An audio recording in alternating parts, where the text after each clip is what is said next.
Did you know car dashboards are built as one complete unit? Today, let's walk through how the whole thing gets assembled. It starts with a dashboard layout sheet and an AC mounting bracket placed on a jig. Then the entire air conditioning unit is set on top. A scanner logs the part number. Next, the dashboard frame goes in. This frame supports and holds everything together. Then the AC bracket is removed. Screws are added to lock the AC unit to the frame. Now the jig flips over. A lower crash beam is installed and tightened with an electronic wrench. Then comes the steering column, mounted to the frame with 3 bolts and torqued down.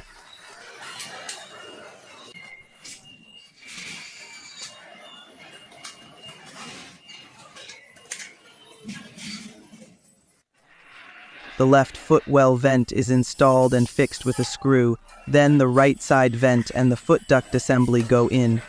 The jig flips back. 2 workers place the main wiring harness onto the frame.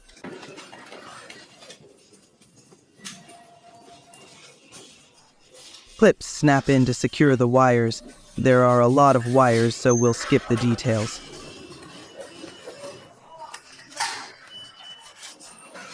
Next, 3 screws fix the fuse box in place. Then 1 more for the right vent. The upper air duct gets installed above the AC unit. Wires are organized and a ground wire is added and tightened.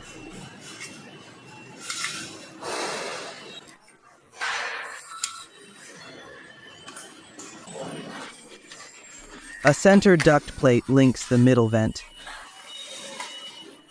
2 clips snap on to lock the upper duct. The jig flips again. Now it's time for the engine control module. It snaps onto the left side and gets 3 plugs. It runs the windows, mirrors, lights, and more. Then 2 plugs connect the power steering.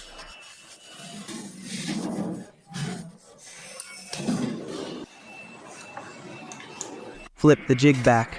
Wires are straightened to prep for the dashboard panel.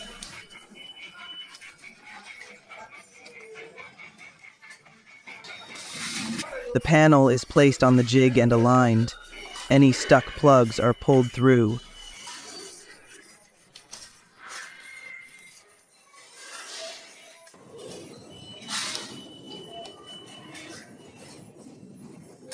Then, the steering column is locked in. Now the dash panel is fastened. 1 screw goes in the gauge slot, 1 in the center panel. Each side of the dash gets 1, plus 1 more on the left and 3 along the bottom. 1 last screw goes inside the dash.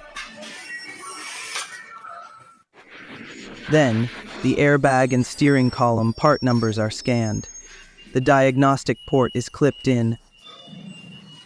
Plugs are added to the gauge cluster, which is then mounted with 2 screws.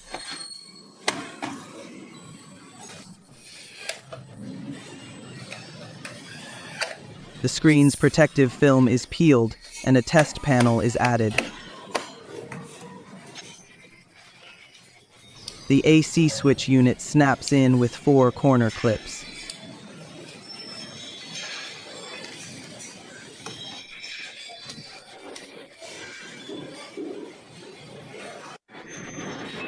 Then, the steering column lock and combo switch are joined and installed.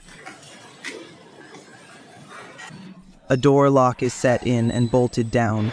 4 plugs go into the steering column.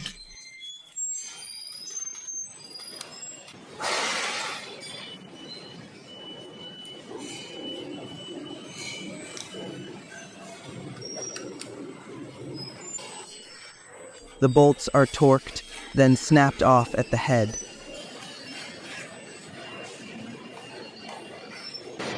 The lower column cover goes on, with a sensor coil installed and plugged in.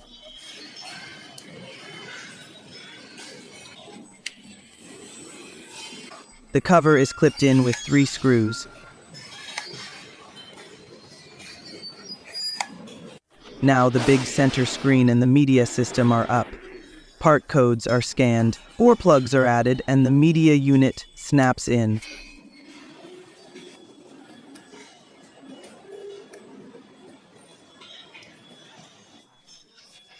Decorative trim and air vents are clipped in next.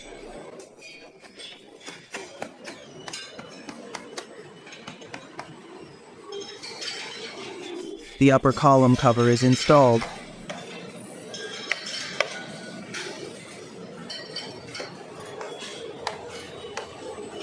Then the right and left dash vents. Knobs are adjusted to line things up.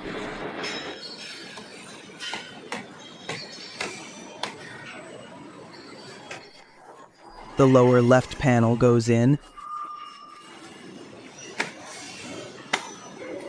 The column gets adjusted, and 4 screws secure the cover.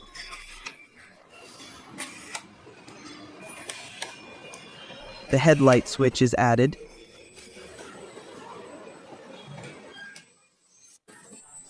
Three screws go inside the glove box.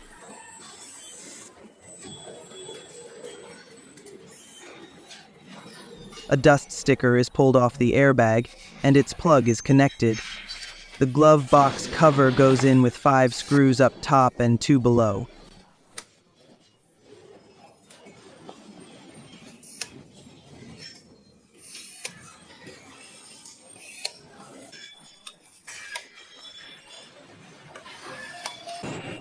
A limiter bracket is added. Once it's hooked up, the glove box is shut. On the right side, a controller bracket is installed.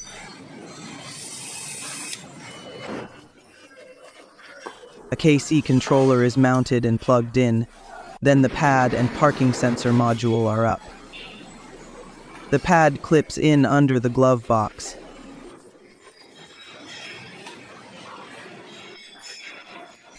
The airbag plug is cleaned up. The parking controller goes in at the lower left of the dash. At the last station, the assembly sheet is removed. The VIN barcode gets stuck on the key and both go in the glove box. One final panel is installed on the lower left.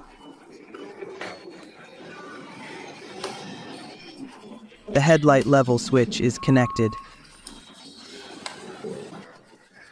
A humidity sensor is plugged in up top.